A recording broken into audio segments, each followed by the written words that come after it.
The drama surrounding Mike Tyson's rise through the heavyweight ranks has always been built on myth, terror, and the unmistakable sound of bodies breaking under the force of his punches.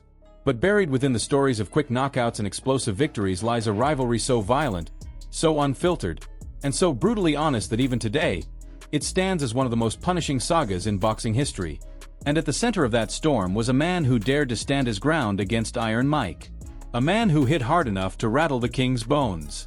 A man whose arrogance matched his power, whose hunger equaled his violence, and whose courage pushed Tyson to places no other heavyweight could.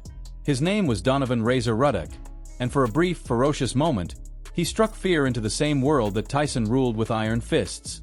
It all begins in an era when heavyweight boxing was dominated by the aura of invincibility surrounding Mike Tyson. No one wanted to take the blows he delivered. No one wanted to stand in front of his left hook. No one wanted to be carried out on a stretcher after daring to challenge the crown. But then emerged Donovan Ruddock, a young monster with a punch that wasn't merely powerful but engineered to destroy. His signature move, the smash, was a terrifying blend of hook and uppercut, a devastating weapon that snapped heads back and sent bodies crashing to the canvas. During the early 1980s, his legend grew like wildfire. He tore through opponents, dismantled their pride, and carried himself with a confidence that bordered on blasphemy in a world ruled by Tyson. Every fighter felt the tremors.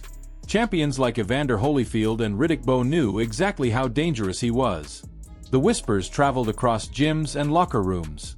There was something in Ruddock's punch that made even the toughest men think twice.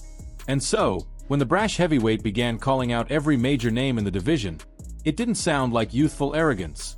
It sounded like a death wish waiting to unfold. Don King, ever the manipulator, refused to risk Tyson against this storm of violence. Tyson himself backed away at one point, blaming illness and postponement. But fate has a way of forcing men back toward the destiny they fear most. After Tyson's shocking loss to Buster Douglas in Tokyo, a loss that forever altered the trajectory of his career, Iron Mike came back with a fire so intense it felt almost supernatural. He knocked out 2 opponents in a matter of months. The hunger returned. The darkness inside him stirred. And right in that moment, Razor Ruddock stepped forward and said the words that sealed his fate. He demanded a fight. He demanded to face the king. He demanded to stand in front of the most dangerous man on earth and test himself against Tyson's wrath. What followed was one of the rawest, most violent confrontations ever recorded in the ring. From the opening bell, both men collided with a force of charging beasts, each hungry to destroy the other. Tyson was relentless, pressing forward like a battering ram, delivering hooks, uppercuts, and combinations with the precision of a trained executioner. Ruddock, like a matador daring the bull to gore him, welcomed the chaos. He fired back with the smash, over and over, throwing punches designed to dislocate jaws and rip consciousness from the body. For every blow Tyson landed, Ruddock answered with a shot of his own, sometimes snapping Tyson's head backward in ways the world had rarely seen. But Tyson was forged from a different element, a steel so unforgiving that even the hardest punches from Ruddock felt like sparks hitting an anvil. In the 3rd round, Tyson unleashed a counter that sent Ruddock tumbling to the floor, crashing down like a fallen tower. Yet Ruddock rose again, eyes burning, body trembling, soul refusing to surrender.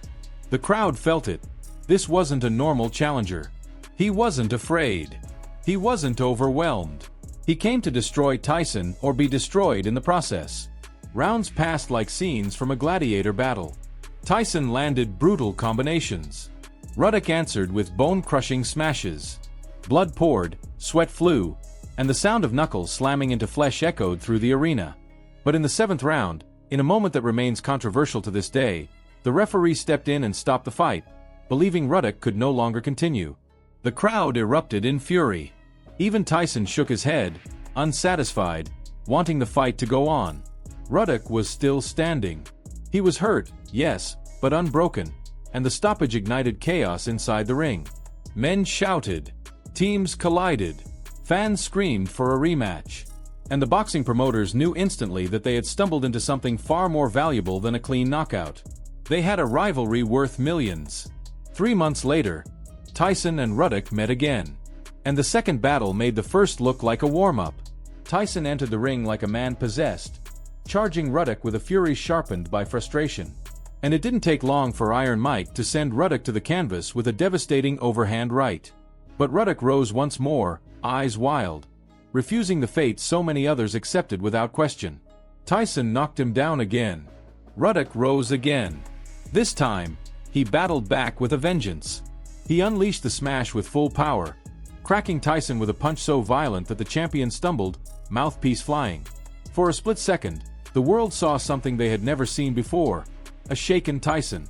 The rest of the fight was pure carnage. Both men tore into one another, punching as if life itself depended on each blow. Tyson's precision was unmatched. Ruddock's raw power was relentless. It became less about boxing technique and more about survival. Bloodied, battered, defiant, Ruddock kept firing until the final bell. When the decision was announced in Tyson's favor, it felt like closure. The king had defended his throne, but the challenger had earned eternal respect. Even Tyson admitted afterward that Ruddock's punches carried a force few men could withstand. But fate would not be kind to either man afterward. Tyson's prime ended shortly after, swallowed by legal troubles and a prison sentence that robbed him of his physical peak. Ruddock, despite his incredible toughness, never recovered fully from the war he waged against Tyson. That rivalry took pieces from both men, physical pieces, mental pieces, legacy pieces. But it also gifted the world one of the most unforgettable chapters in boxing history. If you've made it this far, I want to hear from you. Was Razor Ruddock the toughest man Tyson ever faced? Would Tyson's career have unfolded differently if their rivalry never happened? Drop your thoughts in the comments, and make sure to like this video, subscribe to the channel, and hit the notification bell so you never miss the next deep dive into boxing's most legendary battles.